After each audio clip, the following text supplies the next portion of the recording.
আলুর ভাজা তো আমরা সবাই অনেক রকমভাবে কিন্তু খেয়েছি। একবার এই পদ্ধতিতে আলুর ভাজা বানিয়ে দেখতে পারেন। আজ বানিয়েছি মশলা আলুর ভাজা। এই রকমভাবে আলুর ভাজা হলে ডালের সাথে কিন্তু আর কোনো কিছু সবজি লাগবে না, আর বাচ্চা থেকে বড় কিন্তু সবাই খুব পছন্দ করবে। নমস্কার, দ্যাশ কুকি ম্যাজিকে সবাইকে স্বাগত জানাই। আবারও একটা নতুন রেসিপি নিয়ে এসেছি। তো চলো শুরু করি আজকের নতুন রেসিপি। প্রথমেই আমি এখানে আলুটাকে কিন্তু এইভাবে গোল গোল করে কেটে নিয়েছি, একটু পাতলা পাতলা করে এবার আলুটাকে কিন্তু ভালো করে ধুয়ে এবার রেডি করে নিয়েছি। প্রথমেই এবার আলুর মধ্যে আমি দিয়ে দিলাম নুন, দিয়ে নুনটাকে ভালো করে একটু মাখিয়ে কিছু সময়ের জন্য রেখে দেবো, যাতে আলুটা একটু নরম হয়ে যায়। কেউ যদি আলুকে একটু সেদ্ধ করে নিতে চায় তাও কিন্তু হবে। আমি এখানে নুন মাখিয়ে রেখেছিলাম, একটু নরম হয়ে যাওয়ার পর এবার আলুটাকে কিন্তু ভেজে নেব।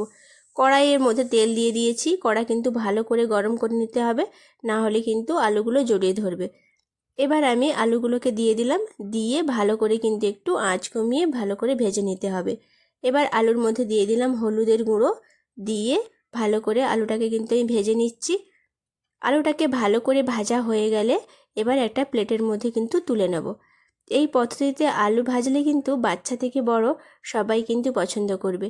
আর আমার এই রেসিপি যদি ভালো লেগে থাকে অবশ্যই কিন্তু পাশে থাকবেন, লাইক কমেন্ট শেয়ার করতে কিন্তু ভুলবেন না।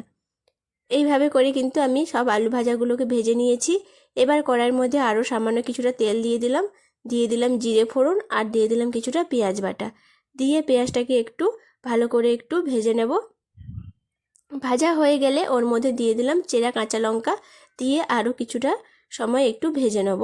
সব একসাথে ভাজা হয়ে গেলে ওর মধ্যে দিয়ে দিলাম লঙ্কার গুঁড়োটা দিয়েও আরও কিছুক্ষণ কিন্তু নাড়াচাড়া করে নেব। এই সময় কিন্তু গ্যাসের আঁচ একদম কম রাখতে হবে, নাহলে কিন্তু মশলাটা পুড়ে যেতে পারে।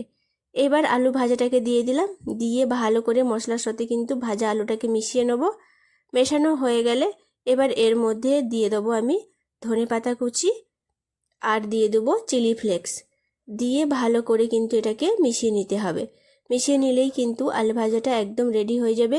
এই পদ্ধতিতে কিন্তু বানিয়ে দেখতে পারেন, আশা করছি সবার কিন্তু বেশ ভালো লাগবে। আর আমার এই রেসিপি ভালো লাগলে কিন্তু অবশ্যই পাশে থাকবেন আর লাইক কমেন্ট করবেন।